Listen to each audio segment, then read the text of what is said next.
Assalamualaikum warahmatullahi wabarakatuh. Innal hamdalillah nahmaduhu wa nasta'inuhu wa nastaghfiruh wa na'udzu billahi min shururi anfusina wa sayyiati a'malina. May yahdihillahu fala mudhillalah wa may yudlilhu fala hadiyalah. Wa asyhadu an la ilaha illallah wahdahu la syarikalah wa asyhadu anna Muhammadan abduhu wa rasuluh. Allahumma shalli ala Muhammad wa ala ali Muhammad. Ya ayyuhalladzina amanu taqullaha haqqa tuqatih wa la tamutunna illa wa antum muslimun. Ya ayyuhan nasu taqu rabbakumul ladzi khalaqakum min nafsin wahidah wa khalaqa minha zawjaha wa batha minhuma rijalan katsiran wa nisaa'a wattaqullaha alladzi tasaaluna bihi wal arham innallaha kana 'alaikum raqiba. Ya ayyuhalladzina amanu taqullaha wa qulu qawlan sadida yuslih lakum a'malakum wa yaghfir lakum dzunubakum wa may yuti'illaha wa rasulahu faqad faza fawzan 'azima. Amma ba'd, fa inna asydaqal hadits kitabullah wa khairal hadi hadi Muhammadin sallallahu alaihi wasallam. Allahumma anfa'na bima 'allamtana wa 'allimna ma yanfa'una wa zidna ilma. Ma'asyiral muslimin, rahimani wa rahimakumullah. Melanjutkan pembacaan Al-Mulakhasu fi Syarhi Kitab Tauhid. Penjelasan seputar permasalahan tauhid, permasalahan akidah.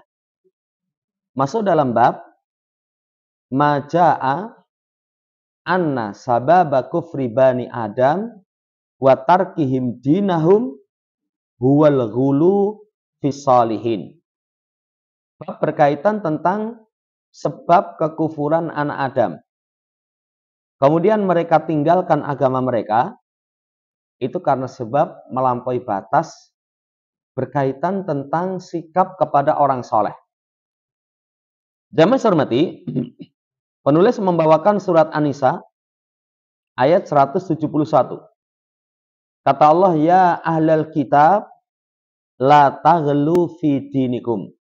Wahai ahlul kitab, jangan kalian ghulu. Ghulu itu melampaui batas, berlebihan dalam mengagungkan, berlebihan dalam ucapan keyakinan, melampaui apa yang Allah perintahkan. Ahlul kitab, jangan ghulu melampaui batas dalam urusan agama kalian. Saudara yang saya hormati, ayat ini kitab asalnya itu kepada ahlul kitab. Cuma nanti kaidahnya semua yang berkaitan dengan ahlul kitab berupa celaan, kalau kita lakukan, kita pun akan mendapatkan sama seperti apa yang mereka dicela. Ada juga begitu. Semua yang mereka diadab dengan satu perbuatan, kalau perbuatan itu kita lakukan, kita pun juga nanti akan diadab sebagaimana mereka. Ayat ini, jamaah hormati, pelajarannya tahrimul ghulu fil ashkhas wal a'mali wa ghairi dalik. Haramnya melampaui batas berkaitan dengan orang-orang. Contoh kepada orang soleh. Cinta kepada mereka itu termasuk cinta karena Allah. Cinta ulama itu bagian daripada agama. Tapi nggak boleh melampaui batas. Kapan tindakan melampaui batas berkaitan dengan orang soleh? Kalau mereka diyakini memiliki sifat-sifat yang tidak layak dimiliki oleh manusia. Contoh, dia itu mengetahui perkara yang gaib, itu sudah melampaui batas. Dia itu berhak untuk diberikan ibadah. Ibadah, itu sudah melampaui batas. Apalagi sampai pengagungan setelah mati. Kemudian diagung-agungkan, diyakini bisa mendatangkan manfaat, menolak madorot, maka itu hukumnya haram. Hukumnya haram. Memuliakan mereka boleh. Tapi kalau berlebihan, begitu lewat di depan dia, itu sampai nggak berani jalan dengan berdiri. Laku dodok. Laku dodok. Saudara yang saya hormati, kita menghormati orang dengan membungkuk, itu kalau sudah sampai seperti rukuk, nggak boleh. Tidak diperbolehkan. Apalagi ini dodok. Apalagi ini dodok. Melampaui batas. Kemudian bekas yang diinjak itu langsung diusap-usap. Usapkan ke wajah. Barokah katanya. Itu sudah melampaui batas. Kalau sekedar jabat tangan, tangannya dicium, itu mungkin masih dalam batas yang diperbolehkan.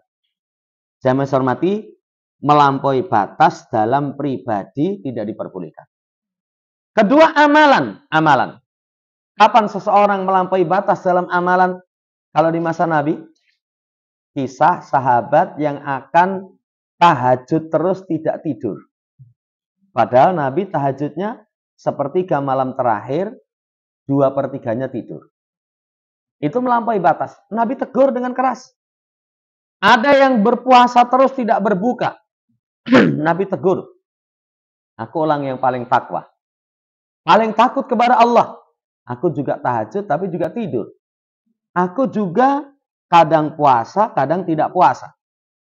Ditegur sama Nabi SAW dengan mengatakan man raghiba an sunnati falaysa minni. Siapa yang enggak suka sunnahku, syariatku, bukan termasuk dariku. Dalam beramal. Contoh yang lain dalam beramal.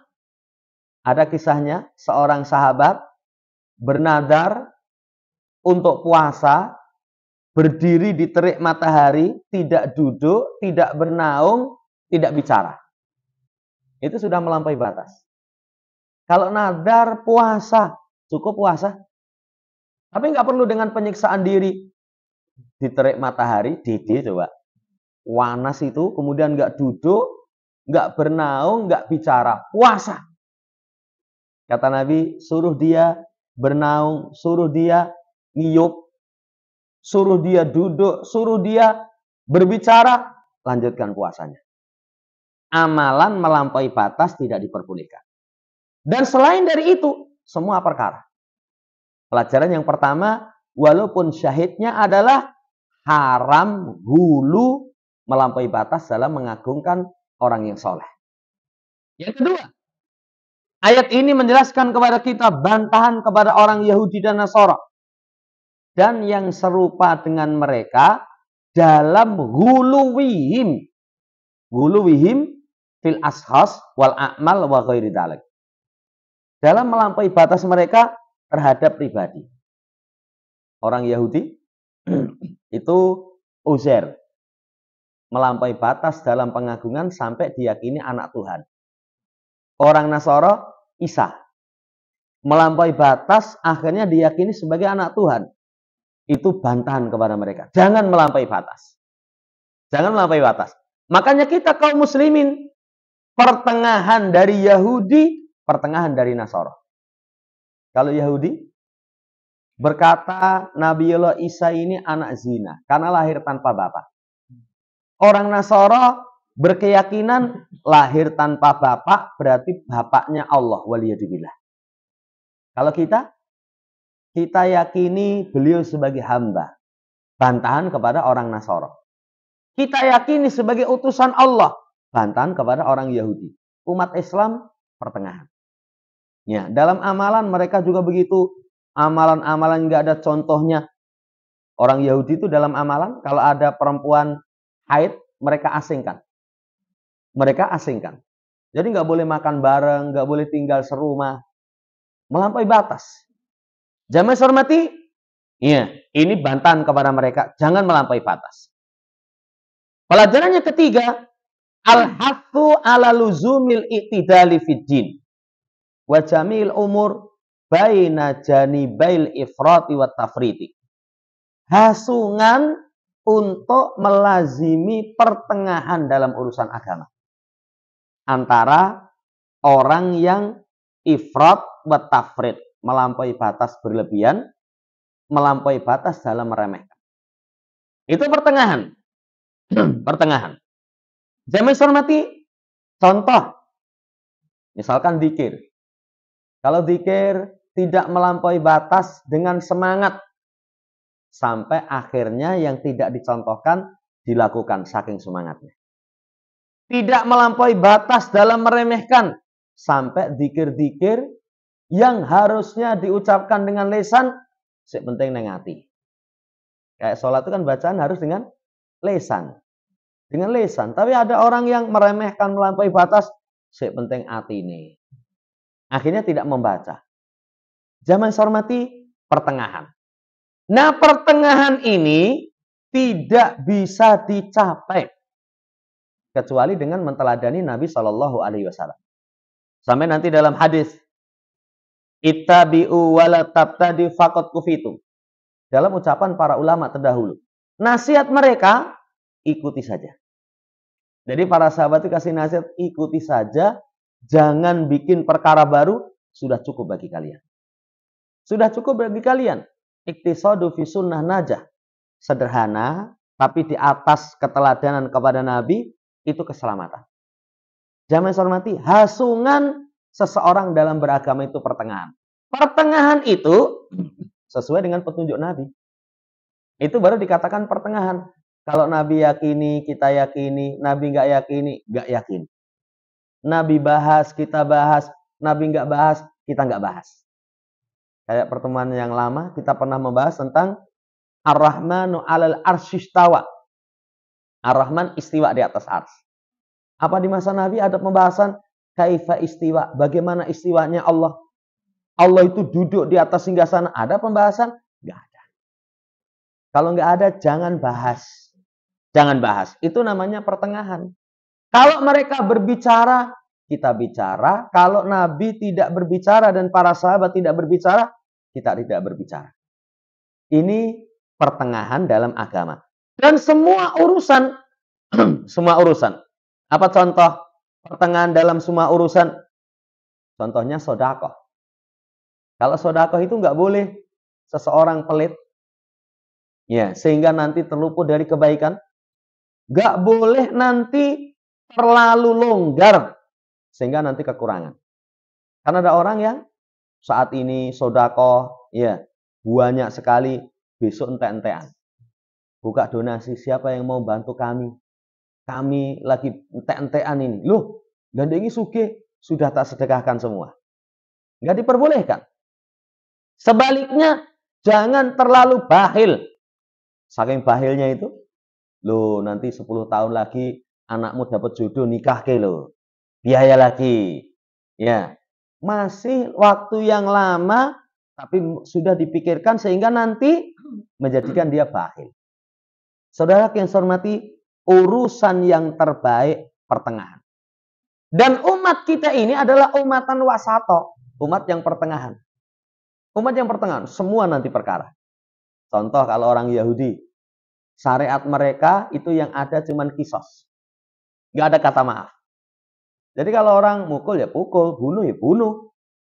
Satu sisi ada kebaikan, sisi yang lain itu menahan orang yang baik dari kebaikan seterusnya. Kan kalau sudah dibunuh, putus. Ada kalanya seseorang melakukan kejahatan itu karena kondisi tertentu. Tapi kalau sudah terlanjur di kisos, sudah kesempatannya berakhir. Sisi yang lain orang Nasoro, nggak ada kisos. Kalau bahasanya, kalau ditampar pipi kirimu, berikan pipi kananmu. Ini kalau ketemu wong dolim, remuk, ya, tampar pipi kiri, berikan pipi kanan. Maaf. Ya, hanya kasih maaf. Kalau Islam, pertengahan. Ada maaf, ada kisos. Kapan seseorang maaf lebih baik? Faman afa wa aslaha, kata Quran, siapa yang memaafkan dan itu aslah, pilih jalur memaafkan. Tapi kalau ada orang, wah ini nggak bisa dimaafkan, ini kambuan ini. Nanti kalau misalkan melakukan kejahatan sekali, kasih maaf, tuman. Itu kasih pembelajaran dengan dikisos. Itu untuk menahan dari kejahatan seterusnya. Saudara yang saya hormati, pelajaran yang ketiga dari ayat, hasungan kepada seseorang itu untuk pertengahan. Pelajaran yang terakhir, at-ta'diru minasyirki wa asbabihi wa wasailihi. Peringatan dari syirik. Kemudian sebab-sebabnya, wasilah-wasilahnya. Apa sebab kesyirikan?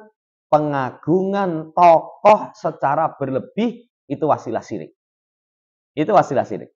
Coba sekarang, ketika ada tokoh masih hidup, diyakini, wah ini orangnya ini mengetahui perkara yang akan datang. Ini betul-betul wali. Coba lihat setelah mati. Kuburannya rame dikunjungi karena keyakinannya memiliki kemampuan luar biasa. Awalnya dari pengagungan, pemuliaan kepada tokoh yang hulu. Yang hulu. Makanya kalau seorang muslim kepada tokoh, iya, dia orang soleh, dia orang yang ulama, faham agama, kita cintai bagian daripada agama. Tapi kalau melampaui batas nggak bisa. Tetap mereka manusia. Manusia itu nggak lepas dari kesalahan. Kalau orang nggak hulu, misalkan tokohnya salah, ya salah. Iya. Kalau benar, benar ya benar. Bukan saudaraku yang saya hormati, karena cinta buta. Cinta buta itu nggak memandang ada kekurangan. Makanya kalau orang syair mengatakan, ainur ridho angkuli aibin kalilah kama anna aina sukhti tu bedil masawiyah. Pandangan cinta itu menutup aib. Orang itu kalau sudah cinta buta, itu nggak ada kekurangan. Nggak ada kekurangan. Lawang punya istri, ya mungkin menurut orang lain bijine piro? 5,5. Tapi kata dia, oh bidadariku katanya ya. Bidadariku. Kalau sudah cinta buta, nggak ada kekurangan. Kepada tokoh, kalau seseorang cinta yang cintanya itu buta, mengantarkan kepada kesyirikan. Makanya kalau dalam Islam, Nabi kita Muhammad SAW nanti diterangkan, beliau nggak mau dipuji, disanjung, melampaui batas. Nanti kita akan baca hadisnya. Setelah itu, yang menunjukkan bahwasannya pemuliaan kepada tokoh berlebih itu wasilah syirik. Dibawakan ayat Allah, surat Nuh 23. Kata Allah, wa qalu la tadarunna alihatakum wa la tadarunna wadda wa la suwa'a wa la yaghutsa wa ya'uqa wa nasra. Mereka mengatakan, ini ketika Nabiullah Nuh mendakwai kaumnya. Kaumnya didakwai bukan hanya sebulan, 2 bulan, setahun, 2 tahun. 950 tahun. Wah, ini sudah lama sekali. Sampai itu didatangi siang malam, didatangi rumahnya. Tapi apa kata Nuh? Ya, walam yajidkum du'ai illa firara. Seruanku itu tidak menambah kecuali malah lari. Malah apa jawabannya? Jangan kalian tinggalkan Tuhan-Tuhan kalian. Jangan kalian tinggalkan Wat, Suwa, Yaghus, Ya'uqa, wa Nasra. Ini berhala yang paling terkenal. Wat, Suwa, Yaghus, Ya'uqa, wa Nasra. Nah, siapa mereka ini? Kata Ibnu Abbas, hadihi asma'u rijalin salihina min qaumino. Falamma halaku auha syaitanu ila qaumihim. Ini nama-nama orang soleh dari kaum Nabiullah Nuh alaihissalam. Kemudian ketika meninggal, syaitan membisikkan kepada kaumnya. Kan kalau orang kehilangan tokoh yang dicintai, sedih. Kesedihan itu dimanfaatkan oleh syaitan. Hati-hati. Susah senang, itu syaitan itu sudah punya metode untuk menyesatkan. Syaitan itu udah pinter. Ketemu bujangan piye, ketemu wong tuwek piye, ketemu ya orang miskin bagaimana, orang kaya bagaimana. Itu sudah ada jalannya. Masuk padanya ketika sedih, syaitan sudah masuk. Apa bentuk? Ya, syaitan dalam menyesatkan orang yang dalam kondisi sedih, kehilangan tokoh. Anin sibu ila majalisihimul lati kanu yajlisuna fi ansaba wasamu habi asma'ihim. Fafa'alu walam tu'bat. Akhirnya setan membisikkan, sudah, pasang di tempat yang mereka biasa duduk, itu gambar-gambar mereka. Kemudian kasih nama mereka. Tujuannya apa? Sekilas baik. Nanti kalau misalkan terfitnah dengan kesenangan dunia, lihat tokonya. Oh, dia itu dinasihati sama Wat, Suwa, Yaghus, Ya'uqa, wa Nasra. Jangan ketipu dengan dunia. Eling lagi akhirat. Kelihatan bagus ya. Sama ketika menyesatkan Nabi Adam dan Hawa. Kami ini hanya sekedar memberi nasihat. Ya, wis pokoknya gur ngandani, mbok tompo karemu ora karemu, ketoke ya. Kelihatan bagus. Ya. Jamaah hormati, kasih nama kemudian dilakukan. Belum disembah. Kemudian falamma halaka ulaika wa nusyal ilmu ubidat. Nanti kalau dalam riwayat yang lain, itu ada tambahan setelah gambar bikin patung. Jadi tempat tokohnya, gurunya itu di situ, bikin patung di situ. Kan kalau patung seakan-akan lebih hidup. Kalau gambar-gambar. Sekali lagi, begitu malas beribadah, lihat patungnya. Ya, teringat petuahnya, kemudian kembali semangat. Tapi programnya jangka panjang. Jangka pendek kelihatan baik, tapi menyesatkan jangka panjang. Sampai akhirnya ketika orang-orang ini mati, generasi yang itu lupa kepada ilmu, akhirnya patung itu disembah. Saudara yang saya hormati, ini kisah tentang Wat, Suwa, Yaghus, Ya'uqa, wa Nasr. Berkata Imam Al-Qayyim, qala ghairu wahidin minas salafi. Bukan hanya satu yang ngomong dari kalangan para salaf. Lama matu akafu ala kuburihim. Ketika Wat, Suwa, Yaghus, Ya'uqa, wa Nasrani meninggal, akhirnya akafu ala kuburihim. Diam diri. Karena dianggap sebagai ya, iktikaf. Jadi iktikaf itu tempat untuk kalau orang Jawa nyepi. Nyepi di situ. Ya. Summa sawaru tamathilahum. Kemudian mereka bikin patung-patung mereka. Summa tala alaihimul amad fa'abadahum. Kemudian berlalu masa yang lama. Akhirnya patung itu disembah. Saudara yang saya hormati, hadis ini memberikan pelajaran melampaui batas kepada orang soleh sebab menyembah mereka. Lihat saja. Kalau kemarin kita contohkan di Kalimantan. Sekumpul. Wah, itu disembah itu. Disembah.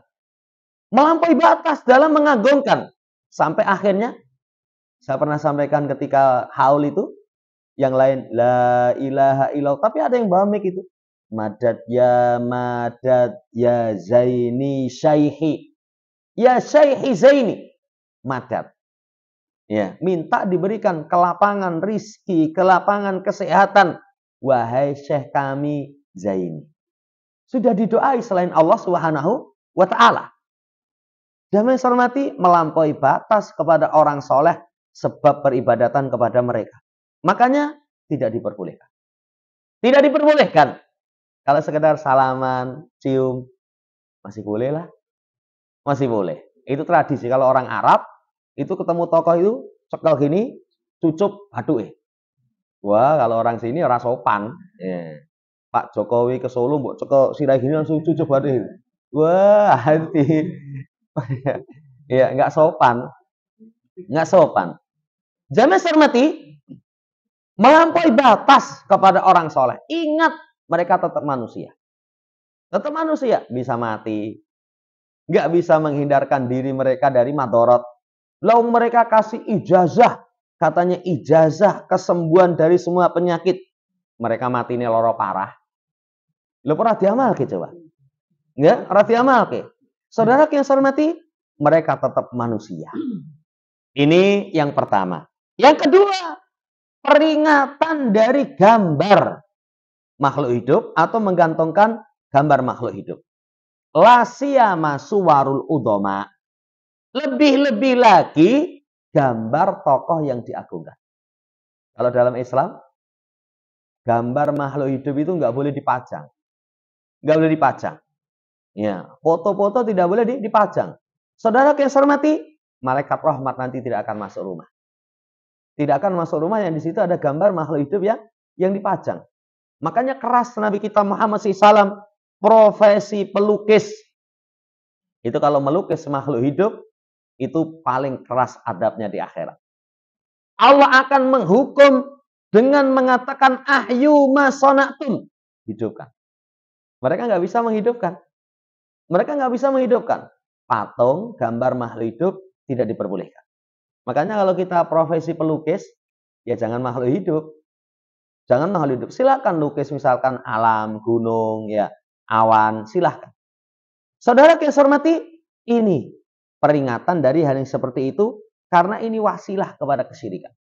Lihat saja. Nanti kalau sudah gambar, bikin patung, lama-lama diagungkan nanti. Lama-lama diagungkan. Kan sekarang banyak untuk mengenang tokoh ini. Setiap tempat dikasih patung. Dikasih patung. Itu bukan syariat Islam. Termasuk padanya gambar makhluk hidup. Kalau tanpa ada keperluan, nggak boleh. Keperluan itu KTP, SIM, ID card, apa lagi? Ya, paspor. Ya, itu termasuk kebutuhan. Tapi kalau nggak kebutuhan, tidak diperbolehkan. Termasuk kebutuhan itu gambar makhluk hidup dalam uang. Jangan nanti terus dibusai itu. Tipek ini, orang payu nanti. Ya, saya nggak tahu kenapa harus ada gambar makhluk hidup. Ya, ini wallahu ta'ala alam. Pelajaran yang kedua dari hadis. Yang ketiga, waspada dari makar syaitan. Waspada dari makar syaitan. Karena makar syaitan itu, saudara yang saya hormati, menawarkan kebatilan, tapi dalam bentuk kebenaran. Jadi menawarkan kebatilan dalam bentuk kebenaran. Sekarang banyak itu. Nggak sampai syirik lah. Minuman keras. Apa di masyarakat kita namanya? Bir. Bir itu kalau dalam bahasa Arab, kebaikan. Iya, kebaikan. Bintang. Jadi kalau Anda minum, wah itu bintang itu katanya. Iya, itu saudara yang saya hormati, termasuk makar setan menawarkan kebatilan dalam bentuk kebenaran. Rokok, gaya pria masa kini. Jadi kalau orang rokok itu bukan pria katanya. Ya. Ini saudara yang saya hormati, seperti itu. Ya. Kemudian pacaran juga begitu. 2024 kok jomblo, ya katanya. Itu seakan-akan sesuatu yang layak, yang baik. Yang layak, yang baik. Jadi kalau misalkan orang nikah dulu, baru dia bawa, wah, orang pendekatan itu terus piye. Saudara yang saya hormati, waspada. Dan ini semenjak bapak moyang kita. Kita sendiri sudah singgung. Kan ketika Allah menempatkan Adam dan Hawa di jannah. Kata Allah, wala taqraba hadhihi syajarata. Jangan kamu dekati pohon ini. Apa kata iblis? Kamu tahu enggak? Kenapa kamu enggak boleh dekat pohon ini? Supaya kamu enggak kekal di jannah. Ya. Terakhirnya, saya cuman memberikan nasihat. Bahasanya kan halus banget. Sekarangmu yang manut, yang ramanut, sekarang mau ngandani, katanya. Saudara yang saya hormati, waspada dari makar syaitan. Makanya saudara yang saya hormati, jalan selamat itu mengikuti jalan yang lurus. Sampai Nabi SAW katakan ketika menjelaskan tentang jalan yang lurus, bikin jalan yang lurus. Hadi sabilullah. Samping kanan kiri dibikin jalan. Jalan yang banyak. Coba perhatikan, orang itu awal kesesatan jauh itu hanya menceng sithik. Kalau bahasa kita, ora apa-apa kleru sithik. Tapi yang lurus sampai tujuan, yang ini sampai jauh, nggak akan sampai tujuan. Sebagaimana kisah di masa sahabat yang Abu Musa al-Asy'ari mengadu kepada Abdullah bin Mas'ud. Melihat di masjid, ketika nunggu iqamat, itu ada jamaah yang bikin lingkaran, kemudian bawa kerikil, satunya mimpin, hayo tahlil 100 kali. Kerikilnya dihitung. Ya, takbir 100 kali. Dihitung. Apa kesalahannya? Kesalahannya, lafaz takbirnya, zikirnya sama. Kemudian hitungannya, kan ada zikir-zikir tertentu 100 kali. Masih sama. Salahnya, satu dibikin halakoh, dipimpin satu orang, kedua menggunakan kerikil. Makanya Abu Musa al-Asy'ari begitu lapor kepada Abdullah bin Mas'ud, saya melihat di masjid itu sesuatu yang saya ingkari karena saya nggak temui di masa Nabi. Saya nggak temui di masa Nabi. Ya, cuman kelihatannya baik. Kelihatannya baik. Kelihatannya baik. Ini sekelas Abu Musa al-Asy'ari. Begitu disampaikan kepada Abdullah bin Mas'ud. Apa kata Abdullah bin Mas'ud? Demi Allah, kalau mereka menghitung kesalahan mereka, saya jamin nggak akan rugi. Nggak akan rugi. Begitu Abdullah bin Mas'ud menjumpai, ditegur dengan keras, alangkah cepat kalian tinggalkan agama Muhammad. Kok cepat sekali meninggalkan agama Muhammad? Padahal apa salahnya? Cuman dzikir dipimpin satu orang. Ngitungnya dengan kerikil. Itu bahasanya alangkah cepat kalian tinggalkan agama Muhammad. Alangkah cepat kalian tinggalkan agama Muhammad. Terbukti di masa beliau berjalan sampai pada masa Ali bin Abi Thalib. Ketika terjadi fitnah pemberontakan kepada Ali bin Abi Thalib. Ternyata orang-orang yang dzikir di situ gabung dengan orang-orang Khawarij. Gabung dengan orang-orang Khawarij. Coba perhatikan. Makarnya syaitan jangka panjang. Jadi bukan hanya pembangunan jangka panjang ya. Penyesatan jangka panjang. Sekilas cuman sithik. Cuman sithik. Seperti pada masa Nabiullah Nuh alaihi salam. Cuman gambar. Setelah gambar patung. Setelah patung belum disembah. Generasi yang di situ mati semua. Akhirnya ganti generasi yang tidak paham ilmu disembah. Umbian bayi dewi ini niki hanya bayi ini kan. Ya sama seperti di masa Abdullah bin Mas'ud. Kecil tapi akhirnya di masa Ali bin Abi Thalib menjadi orang-orang Khawarij, memberontak kepada penguasa yang sah. Saudara yang saya hormati, waspada dari makar syaitan. Jalan selamatnya cuma dua. Ikhlas. Iblis sendiri pernah berkata, "Fabi izzatika la aghwiyannahum ajmain illa ibadaka minhumul mukhlasin." Demi kemuliaanmu ya Allah, aku akan sesatkan semua anak Adam kecuali hambamu yang ikhlas. Musuh wong ikhlas itu angel. Apa itu ikhlas? Semua ibadah hanya diperuntukkan kepada Allah. Yang kedua, ikhlas itu tidak mengharapkan dari makhluk. Angel. Pameri kekuasaan, nggak ngiler. Pameri perempuan, nggak ngeces. Iya, nggak akan tergoda. Itu saran dari jalan selamat dari makar syaitan, itu ikhlas. Yang kedua, menteladani Nabi. Sudah ittabi'u tadi kita sampaikan. Apa yang Nabi contohkan, ikuti.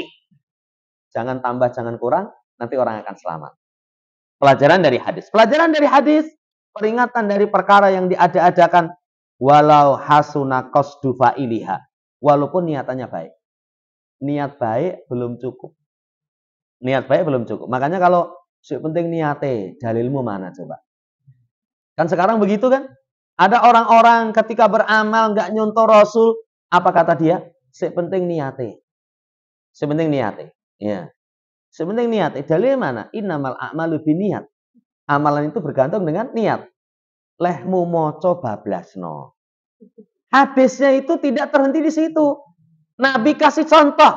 Siapa yang hijrah karena Allah dan Rasulnya akan sampai kepada Allah dan Rasulnya. Satu amalan baik itu akan menjadi baik kalau niatannya baik.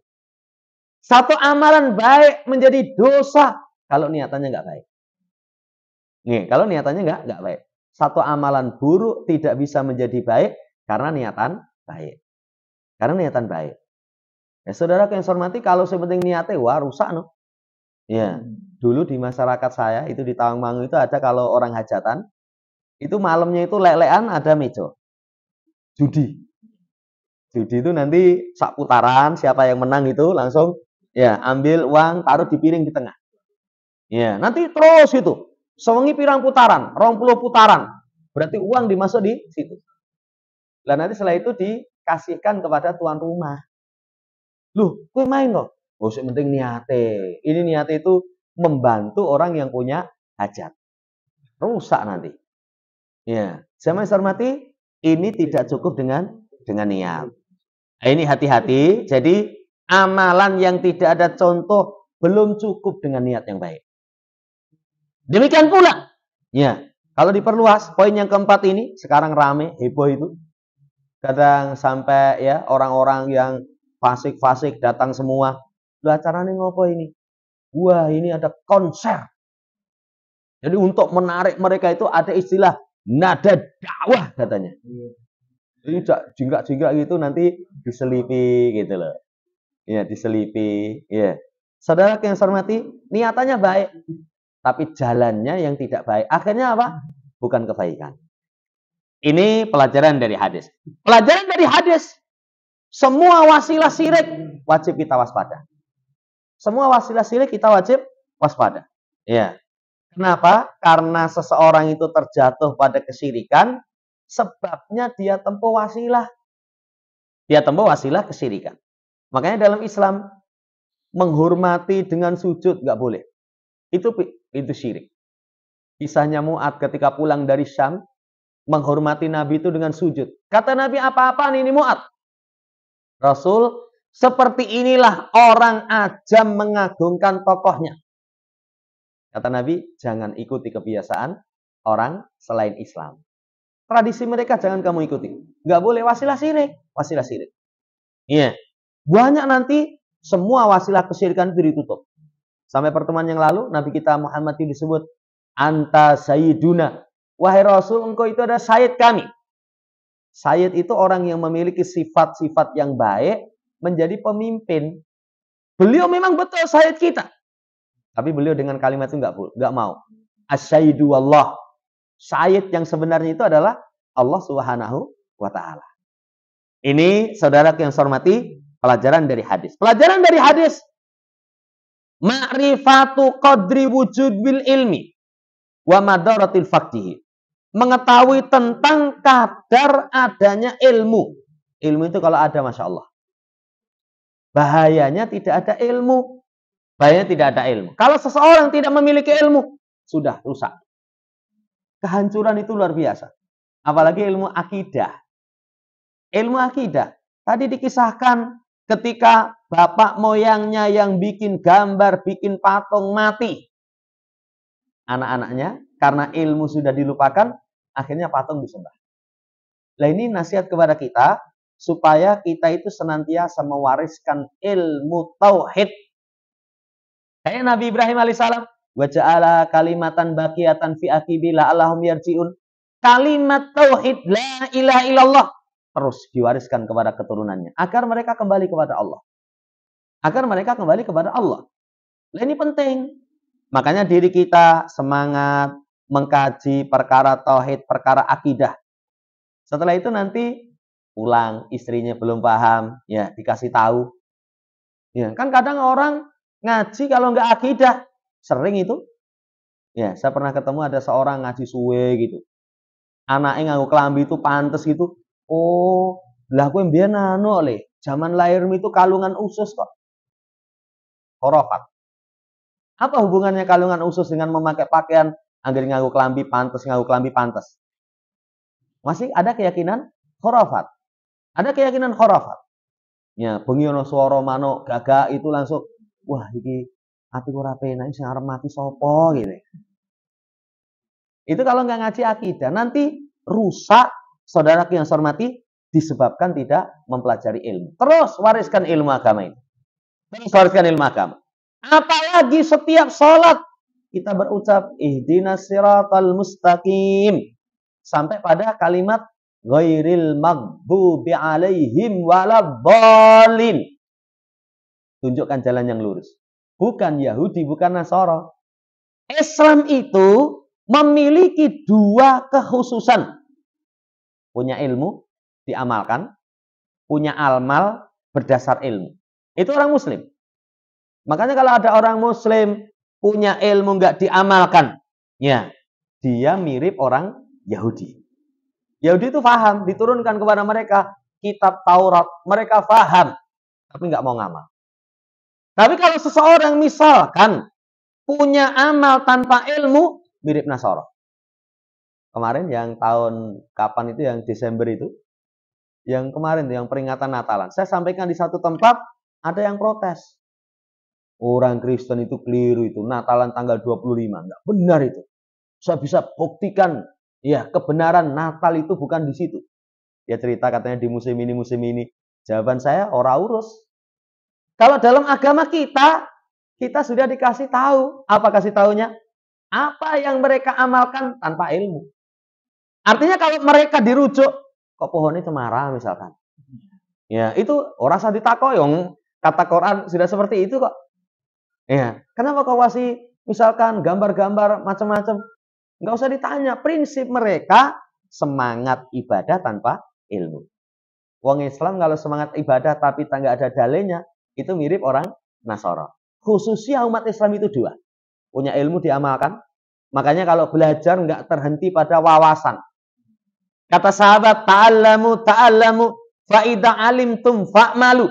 Belajar, belajar. Kalau sudah paham, beramal. Kalau orang paham nggak diamalkan, itu hujjatun alaika. Kelak menjadi, bahasa kita bumerang. Tambah keras seksaannya. Khususnya pertama, punya ilmu diamalkan. Khususnya yang kedua, punya amal dibangun di atas ilmu. Pelajaran yang ketujuh, sebab diangkatnya ilmu itu meninggalnya ulama. Makanya meninggalnya ulama itu musibah lebih besar. Musibah lebih besar. Kalau meninggalnya, ya, jamaah hormati orang biasa. Biasa, tapi kalau ulama, ilmunya katut. Kan ilmunya nggak bisa, memori dijimuk sih, wae. Ya, nanti dipindah sana. Ya sudah, kalau mati, katut dia. Bersama dikubur dengan dirinya. Terakhir, peringatan dari taklid buta. Saudara yang saya hormati, makanya warisan-warisan leluhur kalau dalam agama kita itu bukan wah ini warisan adiluhung. Ya, bangsa yang besar itu yang nguri-uri warisan budayanya, budaya sing ndi. Kalau budaya gambar, patung, kemudian diagung-agungkan, itu bukan budaya yang baik.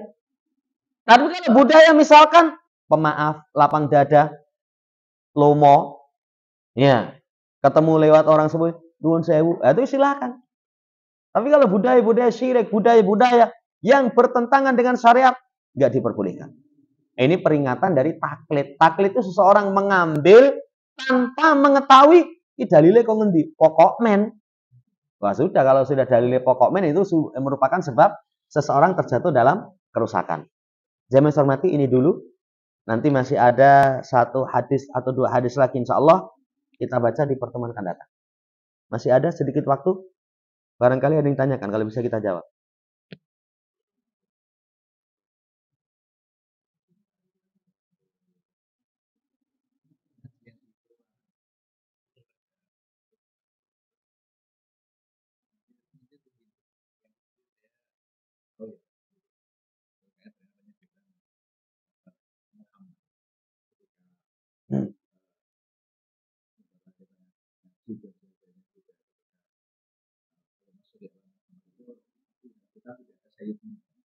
Dan itu dididik dengan bisa-bisa ini namanya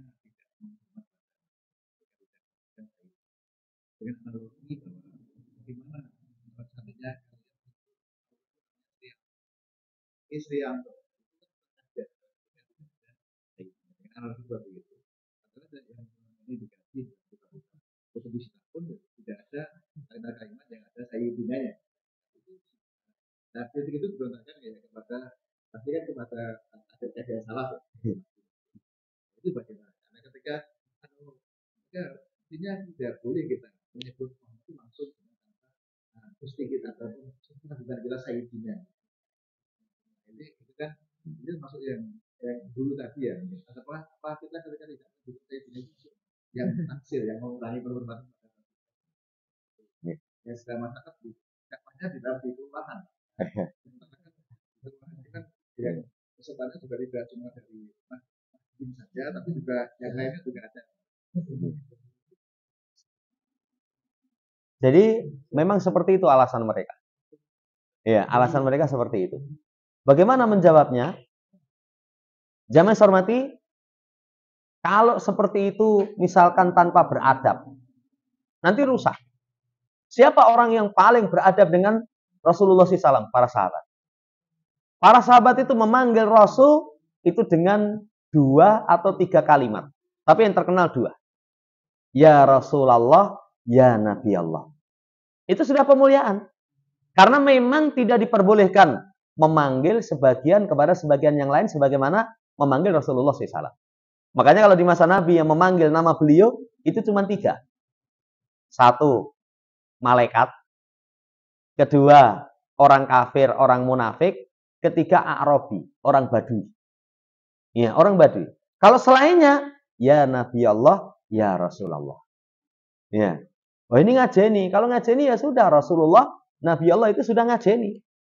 Adapun Sayyid, beliau sendiri tadi dalam hadis kan nggak suka dipanggil dengan Sayyid. Dipanggil dengan Sayyid. Saudara yang saya hormati, seperti itu. Iya. Nanti kalau diperluas, parah nanti. Kalau diperluas parah, ini ngajeni. Nanti manggil Allah langsung itu ora sopan itu. Wih kurang ajar tenan. Nyeluk penguasa alam semesta. Allah, Allah, ya Allah. Ya Allah. Kan langsung nyebut nama. Akhirnya nanti sing sopan itu wong Jawa. Duh, Gusti Allah. Ada ayat atau hadis? Allah memiliki nama, memiliki sifat Gusti. Duh, pangeran Allah ada dalam ayat dan hadis? Enggak ada. Enggak ada. Saudara yang saya hormati seperti itu. Walaupun nanti kalau dirinci para ulama, kalau dalam keseharian misalkan Sayyid kita Rasulillah boleh, tapi kalau dalam ibadah enggak. Lah kalau mereka ngotot, adzanmu itu rasopan itu. Coba sudah akan melantunkan adzan. Asyhadu anna Muhammadar Rasul. Wah, rasopan gue. Ya. Bengok-bengok ning menara malah nyeluk Nabi Muhammad jenenge langsung itu. Ya, harusnya kan asyhadu anna sayyidana kan gitu ya. Tapi enggak ada. Mereka biasanya seperti itu. Jadi cuman memperturutkan hawa nafsu. Cuman memperturutkan hawa nafsu. Ya, itu yang bikin di mana-mana seperti itu. Ya enggak apa-apa, ya semoga nanti ada kesempatan ya. Kon ngisi ning kelurahan itu sebutkan lagi. Ya kalau dikasih contoh Pak Lurah misalkan panggil nama. Bangsa Arab itu panggil nama itu bukan aib. Aisyah itu ya, tadi Abu Bakar datang. Itu dalam riwayat. Abu Bakar datang, bukan tadi Abi datang. Tadi Abah datang, bukan gitu itu. Ya, bukan Rasul tadi mertuamu datang loh. Kan mertuanya ya. Tapi dengan bahasa tadi Abu Bakar datang. Aisyah kurang ajar, berani gitu? Ya, berani gitu. Enggak berani, ya. Sisanya nanti sahabat juga begitu. Menyebutkan tentang Abu Thalhah. Ya, kisahnya Ummu Sulaim misalkan dengan Abu Thalhah. Nah, itu disebutkan Abu Thalhah, langsung nyebut Abu Thalhah. Apa rasopan? Ya, kalau itu kan berkaitan dengan budaya. Kalau masyarakat kita nyebut Pak jenenge itu, wah sudah enggak sopan. Enggak sopan, wong suami istri nyeluk jenenge aja. Ijol ketenan ini. Orang ngajeni wong lanang ya. Ya. Allah taala. Ya. Memang seperti itu dakwah mereka wis pokoknya sing penting wong seneng jadi enggak sesuai dengan dalil. Di malam itu di mana? Di Karanganyar. Ada walimahan, yang walimahan itu yang cerita jamaah. Itu alhamdulillah sudah ngaji bagus. Lah wong awam mah akhirnya bimbang lagi. Islam itu aja melu-melu wong Arab gitu loh. Wong Jawa kondangan ya kondangan gitu. Pokoke salat ya salat gitu. Siapa yang Islam melu-melu wong Arab? Yang kita ikuti adalah Quran dan hadis. Yang melu wong Arab. Lah wong Arab itu ana sing Arab pati cetok. Ya. Ada juga. Tradisi bangsa Arab ada yang memang enggak baik ada. Kayak nyanyi-nyanyi katanya gambus-gambus. Apa itu syariat Islam? Bukan syariat Islam. Bukan syariat Islam. Lah kadang itu dipakai senjata oleh mereka untuk menjelekkan Islam. Ono misalnya orang pakai jubahan, ya, kemudian balapan kiri. Loh ini, ya, katanya junjungan kalian. Lah balapan kiri itu kalau orang Arab itu kan orang. Bukan syariat. Bukan syariat. Ya, kemarin tentang Palestina misalkan joget-joget, ya itu kan orang. Bisa saja dia memang orang Yahudi, tapi pakaiannya Arab pakaiannya kayak gitu, Pak. Makanya berulang kali kita sampaikan, jubah ini nggak harus. Rasul itu ya pakaian yang paling beliau sukai jubah. Tapi kalau di satu tempat dianggap asing, nggak usah. Nggak usah. Dan nggak berdosa misalkan kalau apa ya, pakai pakaian baju koko, sarungan, monggo. Walaupun di negeri kita, alhamdulillah, Imam Bonjol, Diponegoro, jubahan kabeh kan itu. Itu semenjak zaman dahulu. Jenderal Sudirman, jubah itu. Ya, Allah Ta'ala. Cukup. Ini yang bisa kita sampaikan, kurang lebihnya mohon dimaafkan. Subhanakallahumma rabbana bihamdika, asyhadu alla ilaha illa anta, astaghfiruka wa atubu ilaik. Assalamualaikum warahmatullahi wabarakatuh.